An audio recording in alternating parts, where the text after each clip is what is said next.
परमेश्वर ने जब इंसान को बनाया, भूमि की मिट्टी से बनाया और उसके नथनों में जीवन का श्वास फूंक दिया। यानी आदम की सृष्टि बाकी सारे जानवरों से अलग है। बाकी सारे जानवरों को तो परमेश्वर ने बोलकर बना दिया, बेशक उनमें क्या है, प्राण है, लेकिन इंसान को बनाते समय बिल्कुल अलग प्रक्रिया है। परमेश्वर ने मिट्टी हाथ में ली, ढांचा बनाया और उसके नथनों में जीवन का श्वास फूंक दिया। और आगे लिखा है, इंसान जीवता प्राणी हो गया। जीवता प्राणी यानी उसके अंदर क्या आ गया, जीवन आ गया। वो जीवन कहां से आया? पिछली बार हमने देखा था ना, शरीर मिट्टी से आया, इसलिए इसकी सारी जरूरतें मिट्टी से पूरी होती हैं। परंतु प्राण और आत्मा जो कहां से आया? परमेश्वर ने फूंका। परमेश्वर ने उसके नथनों में जीवन का श्वास फूंका, इसलिए उसकी सारी जरूरत भी कहां से पूरी होनी चाहिए? परमेश्वर की तरफ से पूरी होनी चाहिए। लेकिन जब वो संबंध टूट गया, इंसान की आत्मा मरी हुई दशा में हो गई, उसमें से जीवन हट गया। मौत है क्या? उसकी परिभाषा क्या है मौत की? मौत जीवन से अलग होना है, यानी जीवन से संबंध टूटना है मौत। और वो जीवन कौन है? परमेश्वर वो जीवन है। परमेश्वर ने जब पहला आदम बनाया था, उसको अदन की वाटिका में रखा था और वो जीवित था, उसकी आत्मा में जीवन था, यानी परमेश्वर के साथ उसका संबंध था। परंतु हुआ क्या? शैतान जब अदन की वाटिका में आया, उसने कहां पे वार किया? इंसान के उस तार को तोड़ दिया जिस तार से उसका संबंध परमेश्वर से जुड़ा था। उस तार को काट दिया। हमारे घर में लाइट जलती है, क्यों जलती है लाइट? क्योंकि बिजली घर से इसका कनेक्शन कैसे है? तार के द्वारा है, वायर के द्वारा है। अगर रास्ते में वो तार कट जाए तो लाइट बंद हो जाएगी। और लाइट बंद हो गई, बेशक हम उसको कपड़े से रगड़ रगड़ के चमकाने की कोशिश कर रहे हैं, लेकिन क्या नहीं होगा? वो चमकेगा नहीं। ऐसे ही तो इंसान है। इंसान की जब वो तार कट गई, शैतान ने जब इंसान की वो तार काट दी, कौन सी तार? जिस तार के द्वारा वो परमेश्वर से जुड़ा था, वो तार जब कट गई, वो तार कटने के बाद इंसान को आभास हो गया मेरे अंदर क्या है, बदबू आ रही है। इसलिए वो अपने आप को चमकाने की कोशिश करता है। कैसे चमकाता है? मेकअप के द्वारा चमकाता है, रगड़ रगड़ के चमकाता है, ये चीजें वो चीजें लगा लगा कर अपने आप को चमका कर अच्छा दिखाने की कोशिश करता है। परंतु सामने वाले को मालूम पड़ जाता है ये अंदर से क्या निकल रही है? बदबू निकल रही है। क्योंकि गालियां निकल रही है मुंह से, चुगली निकल रही है मुंह से, दूसरे की निंदा, दूसरे की काट, ये कहां से निकल रहा है? अंदर से वो बदबू निकल रही है। ये क्यों बदबू आने लग गई? मैंने बताया, क्योंकि वो तार कट गई। यानी आपने समझना इस बात को।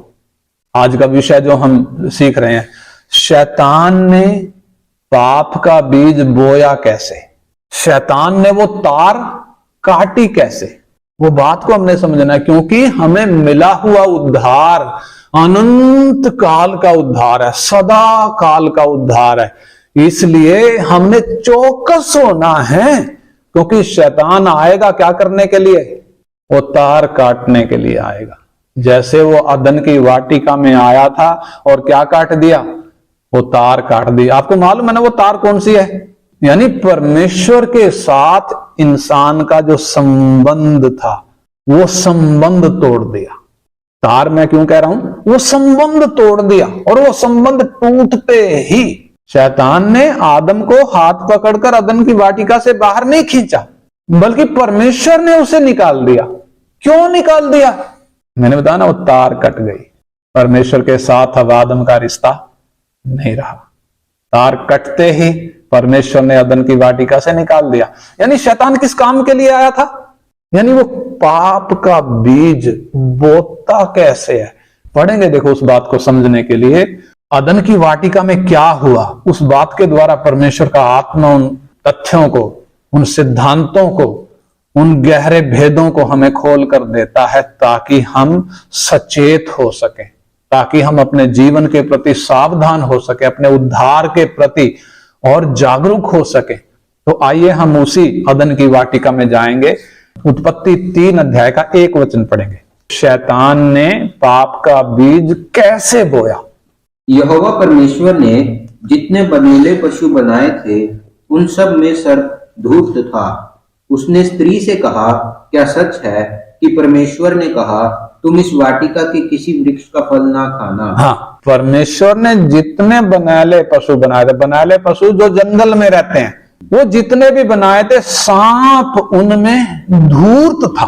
2 सांप हैं वास्तव में यहाँ पे ना। एक तो सांप वो है जो बाहर दिख रहा है, और एक सांप वो है जो सांप के अंदर घुसकर बैठा है। वो कौन है? शैतान। यानी उस जंगली जानवर यानी सांप के स्वभाव के द्वारा परमेश्वर का आत्मा शैतान के स्वभाव को प्रकट करके दे रहा है। शैतान का स्वभाव क्या है? वो धूर्त है। धूर्त का मतलब वो बहुत चालाक है। चालाक का मतलब वो जब आता है वो पूरा प्लान के साथ आता है, पूरा टारगेट लेकर आता है। कामयाब होने के लिए मैंने चाल कौन सी चलनी है उसको मालूम है, इसलिए बड़ी चालाकी से निशाना साध कर आता है। आपने समझना, धूर्त का मतलब चालाकी के साथ आ रहा है और निशाना साध कर आ रहा है, कहां निशाना लगाना है। इसलिए परमेश्वर का आत्मा सांप के स्वभाव के द्वारा उस पुराने सांप शैतान के स्वभाव को प्रकट करके दे रहा है। यानी पूरा रणनीति के साथ, स्ट्रेटजी के साथ वो आता है। और आपको मालूम है ना, अदन की वाटिका में आने से पहले उसने पहले भी कामयाबी हासिल करी है। कहां करी है? उसने लूसीफर को गिराया है। शैतान ने लूसीफर को गिराया है। शैतान एक मंजा हुआ खिलाड़ी है। किस मामले में? सामने वाले को गिराने में। आदम को गिराने से पहले, अदन की वाटिका में आने से पहले उसने लूसीफर को गिराया है। हम जानते हैं ना लूसीफर कहां था। देखो पढ़ेंगे एक वचन, यहेजकेल 28 अध्याय का 12 वचन। हे मनुष्य के संतान, सोर के राजा के विषय में विलाप का गीत बनाकर उससे कह, परमेश्वर यहोवा यूं कहता है, तू तो उत्तम से भी उत्तम है, तू बुद्धि से भरपूर और सर्वांग सुंदर है। हाँ, देखिए इधर सोर के राजा के विषय में भविष्यवाणियां, यानी एक धरती का एक राजा था, परंतु आप वो गहराई को समझना कैसे परमेश्वर का आत्मा भेदों को खोल कर देता है। जैसे अदन की वाटिका में सांप के स्वभाव के द्वारा किसके स्वभाव को प्रकट किया? शैतान के स्वभाव को प्रकट कर रहा है। सांप जैसे बनैले पशुओं में सबसे धूर्त था, ऐसे ही शैतान कितना धूर्त है हमने वो देखा। ऐसे ही सोर के राजा को टारगेट कर कर परमेश्वर का आत्मा किसके बारे में बता रहा है? लूसीफर के बारे में बता रहा है। और इधर लिखा है लूसीफर जो उत्तम से भी उत्तम, वो बुद्धि से भरपूर और सर्वांग सुंदर था। लेकिन जब शैतान आया, मैंने बताया पूरा निशाना साध कर आता है, कहां निशाना लगाना है। और उसने जब निशाना लगाया, लूसीफर क्या कह रहा है? मैं परमेश्वर के तुल्य बनूंगा। कहां से ये विचार आ गया? शैतान ने उसके मन में वो विचार डाला। यानी लूसीफर केवल नहीं, मनुष्य के इतिहास में भी हम देख सकते हैं बड़े बड़े शूरमाओं को शैतान ने गिराया है। कौन से शूरमा? विश्वास में जो चलते थे। तो मालूम है ना, इस्राएल का राजा दाऊद, जिसको क्या कहा गया है?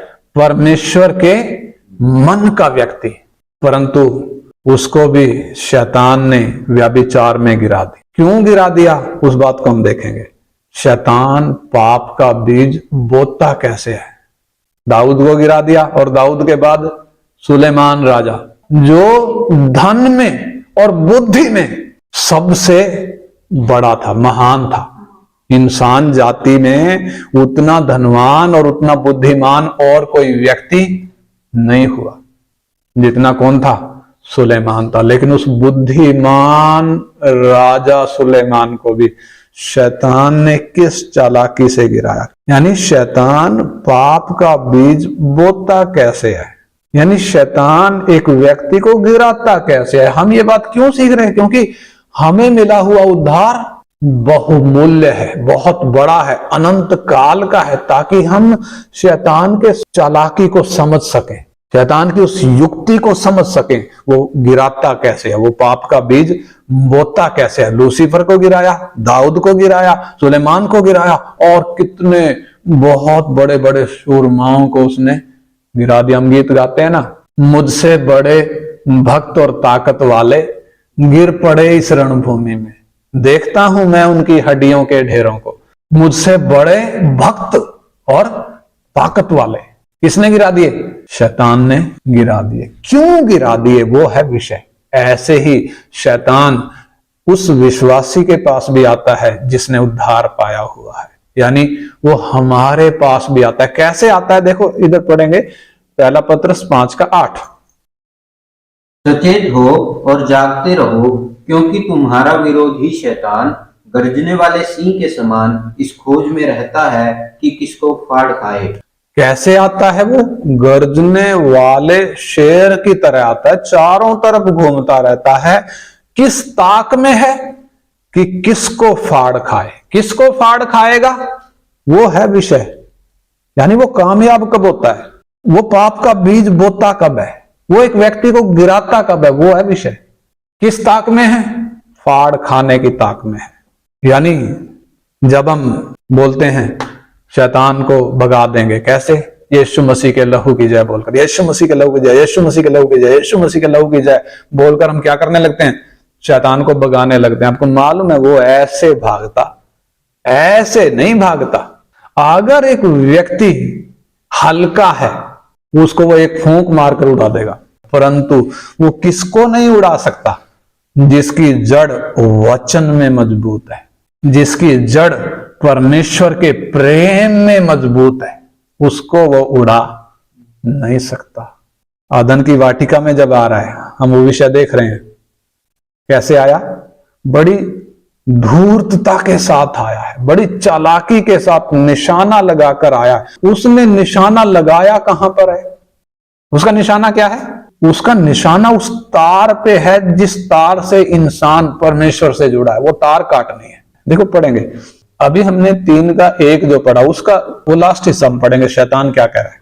उसने स्त्री से कहा, उसने स्त्री से कहा, क्या सच है, क्या सच है कि परमेश्वर ने कहा तुम इस वाटिका के किसी वृक्ष का फल ना खाना। देखिए शैतान टारगेट क्या लेकर आया है? कौन सा पेड़? वो पेड़ जिसका फल खाने से मना किया है, टारगेट वो है। जबकि वहां पे जीवन का पेड़ भी है। जीवन के पेड़ के बारे में शैतान कुछ नहीं बोल रहा। वो किस पेड़ के बारे में बोल रहा है? भले बुरे के ज्ञान का वो पेड़ जिसका फल खाने से परमेश्वर ने रोका हुआ है। टारगेट वो पेड़ है। अब आप कहेंगे कि वो तो पेट से संबंधित है। शैतान का जो निशाना है वो इंसान के शरीर पर नहीं है। शैतान का निशाना इंसान की आत्मा पर भी नहीं है। आत्मा में क्या था? परमेश्वर का स्वरूप और समानता थी। इंसान परमेश्वर से जुड़ा हुआ था। किसके द्वारा? आत्मा के द्वारा। आत्मा का संबंध परमेश्वर के साथ था। और यहां पे निशाना कहां पे लगा रहा है? शरीर पर लगा रहा है, प्राण पर लगा रहा है, या आत्मा पर लगा रहा है? कहां पर निशाना लगा रहा है? कहां पे निशाना मारा है? शरीर पर नहीं मारा। फल पेट से संबंधित होता है ना, परंतु वो शरीर पर निशाना नहीं साध रहा। उसका निशाना आत्मा पर भी नहीं है। उसका निशाना औरत के दिमाग पे है। इंसान का यह दिमाग बहुत सेंसिटिव है और ये मुख्य है। ये बाकी सारे फंक्शंस को ये कंट्रोल करता है। आपको समझना ये बात। शैतान निशाना लगाता कहां पे है? वो सीधे आत्मा का संबंध परमेश्वर से काटता नहीं है। संबंध काटने के लिए हमारा विषय क्या है? शैतान कैसे कामयाब होता है, वो पाप का बीज बोता कैसे है, उस चालाकी को समझना। वो सीधे आत्मा पर वार नहीं करता। उसने आकर ये नहीं बोला तुम जीवन का पेड़ का फल ना खाना। उसने जीवन के पेड़ के बारे में जिक्र नहीं किया। उसने जिक्र कौन सा किया है? फॉरबिडन ट्री, फॉरबिडन फ्रूट, यानी मना किया हुआ पेड़। कहां निशाना है? निशाना इस दिमाग पर है। सीधे आत्मा पर निशाना नहीं है। सीधे स्वरूप और समानता निकालना नहीं है। सीधे आत्मा को मारना नहीं है। निशाना इधर है। किधर? दिमाग पर निशाना है। क्यों दिमाग पर निशाना है? क्या कह रहा है? क्या सच है कि परमेश्वर ने इस वाटिका के किसी फल को खाने से मना किया है? क्या सच है? यानी उसने दिमाग में क्या छोड़ दिया? एक तीर छोड़ दिया। आपको मालूम है ना, जब दिमाग एक व्यक्ति का घायल हो जाता है या दिमाग जब एक व्यक्ति का काम करना बंद कर देता है, बेशक वो अस्पताल में पड़ा हुआ है, सारा इलाज उसका चल रहा है, लेकिन वो क्या है? Brain dead. ब्रेन डेड व्यक्ति मरी हुई हालत का होता है। शरीर में जिंदा है तो भी मरा हुआ है, शरीर में प्राण है लेकिन वो शरीर काम कर, जबकि शरीर में प्राण है परंतु ब्रेन डेड है। यानी ब्रेन यानी इंसान का दिमाग, यानी इंसान का मन, ये खोपड़ी के अंदर जो दिमाग है, यानी वो जो मन है, वो मन वो चीज है जिसके द्वारा सारी बॉडी को कंट्रोल किया जा सकता है, और हमारा दिमाग ही तो कंट्रोल करता है। यानी शैतान का निशाना वो दिमाग है। दिमाग पर तीर मारना है। दिमाग पर तीर लग गया, बाकी काम शैतान को करने की जरूरत नहीं है, बाकी काम खुद ब खुद हो जाएगा। उत्पत्ति 3 अध्याय का 2 वचन। स्त्री ने सर्प से कहा, इस वाटिका के वृक्षों के फल हम खा सकते हैं, पर जो वृक्ष वाटिका के बीच में है उसके फल के विषय में परमेश्वर ने कहा है कि न तो तुम उसको खाना और न उसको छूना, इस तो मर जाओगे। हव्वा का जो उत्तर, उसने जो शैतान को उत्तर दिया है, इस उत्तर के द्वारा हम आसानी से एक बात समझ सकते हैं। वो क्या है? ये परमेश्वर की आज्ञा के प्रति लापरवाह है। परमेश्वर की आज्ञा क्या थी? तुम वाटिका के सब वृक्षों का फल बिना खटके खा सकते हो, लेकिन भले बुरे के ज्ञान का जो पेड़ है उसका फल तुम कभी ना खाना, क्योंकि जिस दिन तुम वो फल खाओगे उसी दिन अवश्य मर जाओगे। और हव्वा का उत्तर क्या है? हम सारे फल खा सकते हैं, लेकिन जो पेड़ वाटिका के बीच में है भले बुरे के ज्ञान का, उसके विषय में परमेश्वर ने कहा ना तो उसे खाना ना तो उसे छूना, नहीं तो मर जाओगे। फर्क पता चल रहा है? हव्वा का उत्तर सुनकर कुछ समझ में आ रहा है हमें? परमेश्वर ने जो आज्ञा दी है ये घोर लापरवाही कर रही है उस आज्ञा के प्रति। परमेश्वर ने ये कोई बोला था कि ना तो उसे छूना ना तो उसे खाना, नहीं तो मर जाओगे? ऐसा बोला था क्या? छूने की तो बात परमेश्वर ने करी ही नहीं है। शैतान पाप का बीज बोने में कामयाब कैसे होता है? दाऊद को कैसे गिराया जब वो लापरवाह था? सुलेमान को कैसे गिराया? परमेश्वर की आज्ञाओं के प्रति जब वो लापरवाह था। हव्वा को कैसे गिराया? जब वो परमेश्वर की आज्ञा के प्रति, उसके वचन के प्रति जब वो लापरवाह थी। लापरवाही क्या? जो वचन बोला है वो वचन उसकी याद ही नहीं है। क्या कह रही है? ना तो उसे खाना ना तो उसे छूना, नहीं तो मर जाओगे। यानी परमेश्वर की आज्ञा के प्रति लापरवाह। यही वो विषय है, यही वो कारण है जिधर शैतान कामयाब होता है। हव्वा क्यों गिर गई?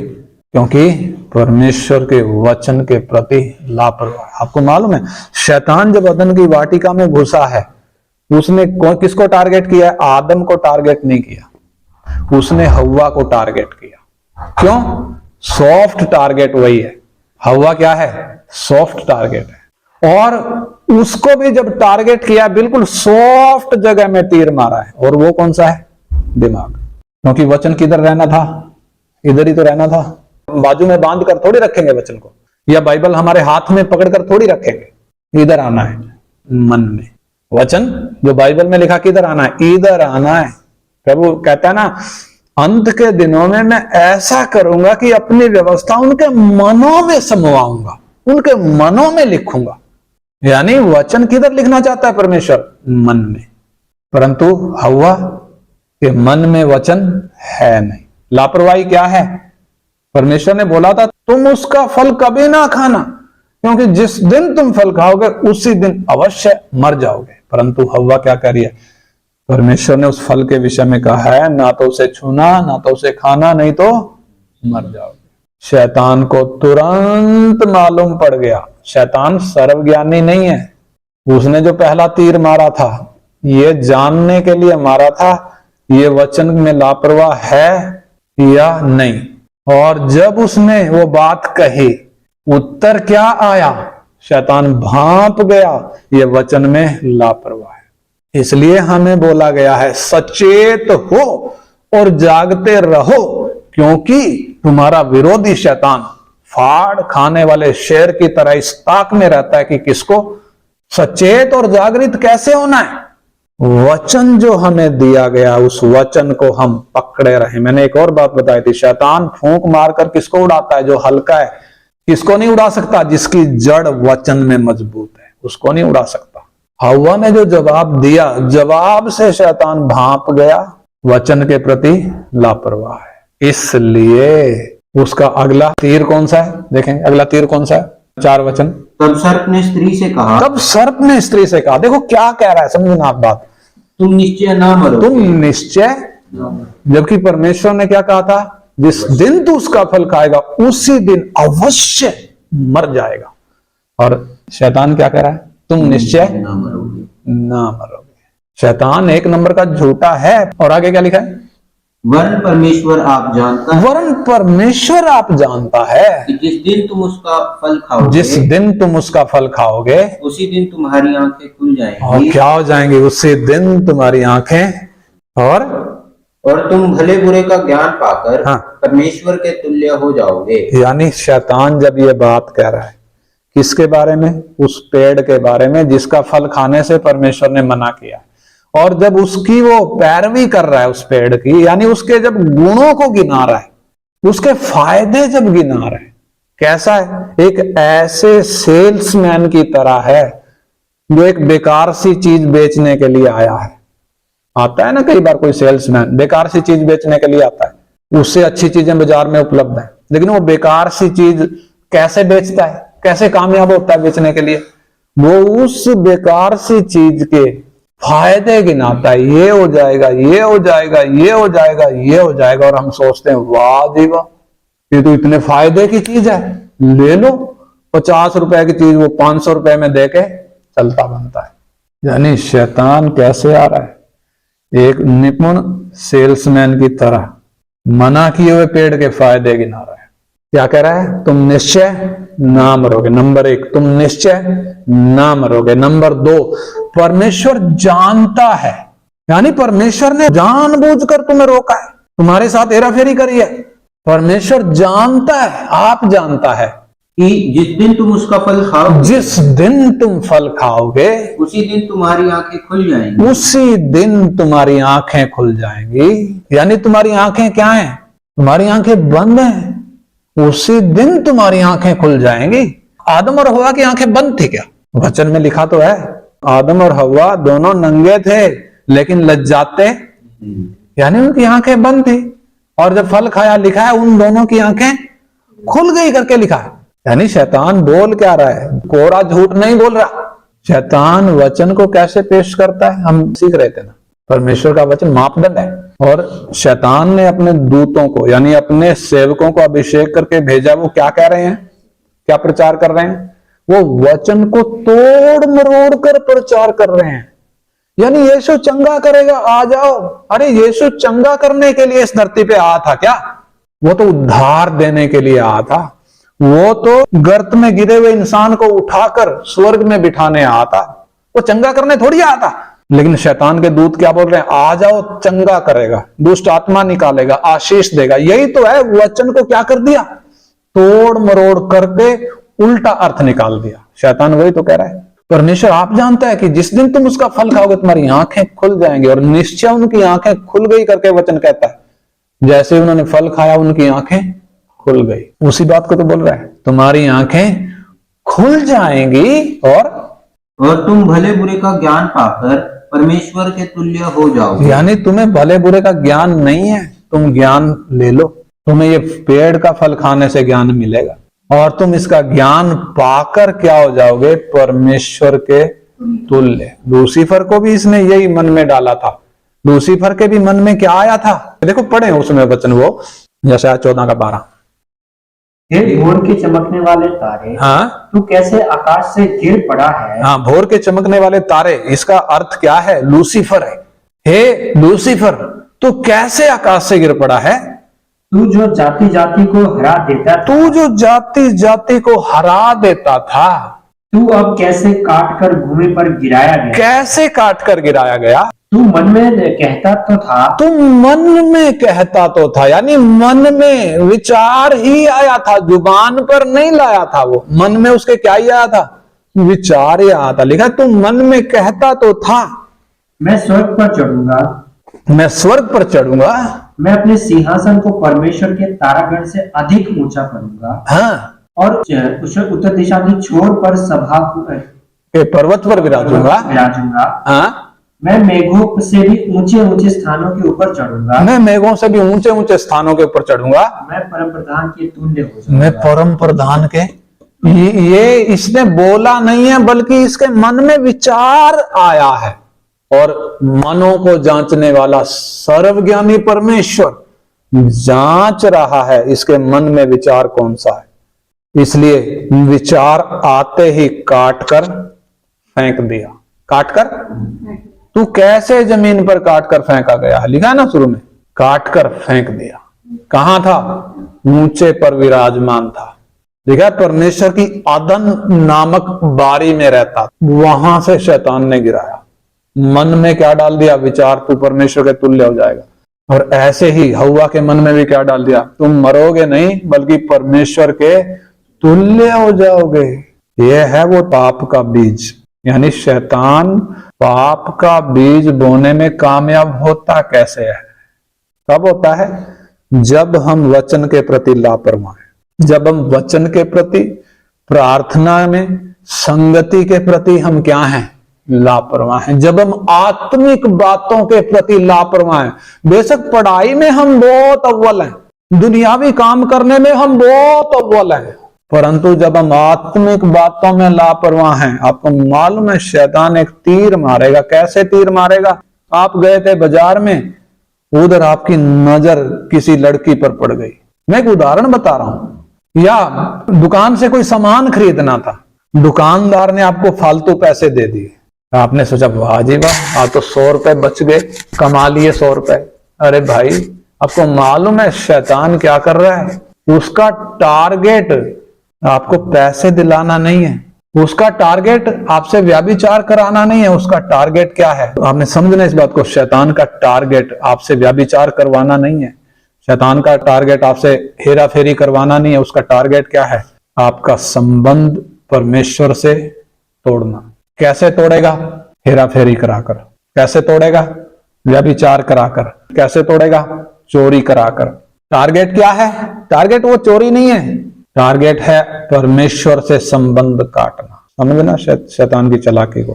किसके द्वारा करेगा, शरीर की बातों के द्वारा।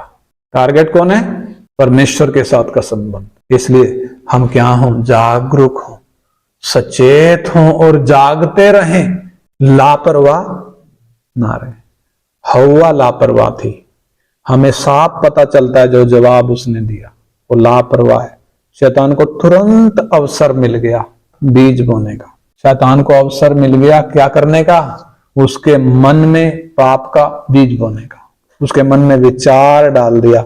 और आपको मालूम है ना, उसके बाद हव्वा ने किया क्या है, उसने जब उस फल को देखा, हम अगली बार सीखेंगे उस बात को, उसकी नजर बदल गई, उसकी सोच बदल गई। उसने ना केवल खुद खाया, अपने पति को भी दिया और उसने भी खाया। यानी शैतान का काम इसने खुद कर दिया। उन बातों को फिर बाद में हम सीखेंगे। आज हमने क्या सीखा, शैतान कैसे एक व्यक्ति को फंसाता है। लूसीफर को फंसाया, हव्वा को कैसे फंसाया, दाऊद को फंसाया, सुलेमान को फंसाया, बड़े बड़े शूरमाओं को फंसाया। वो आदम के खिलाफ नहीं आया, हव्वा के खिलाफ आया। सीधे जीवन का पेड़ का फल नहीं खाना करके नहीं बोला। चालाकी को समझना, वो पाप का बीज बोता कैसे है, जब हम वचन के प्रति लापरवाह हैं, जब हम संगति के प्रति लापरवाह हैं। आपने समझना, जो लोग संगति में रेगुलर नहीं है, शैतान का निशाना आपके ऊपर है। शैतान का निशाना आपके ऊपर है।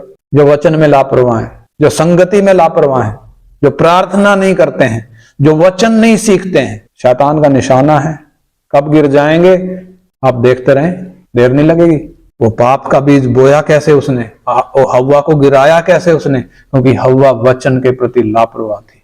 उसका जवाब सुनकर हमें मालूम पड़ता है वो परमेश्वर की आज्ञा के प्रति लापरवाह। शैतान को अवसर मिल गया क्या करने के लिए, पाप का बीज बोने के लिए। इसलिए वचन हमें साफ कहता है शैतान को अवसर ना दो। इफिसी 4:27 में लिखा है शैतान को अवसर, और ना शैतान को अवसर दो। हाँ, शैतान को क्या ना दो, मौका। हव्वा ने मौका दे दिया, कैसे दिया, वचन में लापरवाही, आत्मिक जीवन के प्रति लापरवाही, परमेश्वर के साथ की संगति के प्रति लापरवाही। आइए हम अपने जीवनों को जांच कर देखें, मेरा जीवन कैसा है, कहीं मैं लापरवाह तो नहीं। अगर लापरवाह हैं, अगला निशाना आप हो सकते हैं। अगर मैं लापरवाह हूं, अगला निशाना मैं हो सकता हूं। किस बात में लापरवाह, आत्मिक बातों में, परमेश्वर के साथ के संबंध में, परमेश्वर की आज्ञाओं के प्रति, परमेश्वर के वचन के प्रति, संगति के प्रति अगर मैं लापरवाह हूं, अगला निशाना मेरे ऊपर होगा। परमेश्वर का वचन साफ कहता है शैतान को मौका ना दो, सचेत हो और जागते रहो, क्योंकि तुम्हारा विरोधी शैतान फाड़ खाने वाले शेर की तरह इस ताक में रहता है, चारों तरफ घूमता है, मौका ढूंढता है कि किसको फाड़ खाए। हव्वा ने मौका दे दिया, दाऊद ने मौका दिया, सुलेमान ने मौका दिया, लूसीफर ने मौका दिया, और कितनों ने मौका दे दिया। कितने बड़े बड़े शूरमा गिर गए, मुझसे बड़े भक्त और ताकत वाले गिर गए, मेरी औकात क्या है। अगर हम हल्के हैं, एक फूंक से उड़ जाएंगे। आइए इन दिनों हम अपनी जड़ वचन में मजबूत करें। इन दिनों में आइए हम अपनी जड़ परमेश्वर के प्रेम में मजबूत करें। हम शैतान को अवसर ना दें। हालेलुया। आइए हम प्रार्थना करें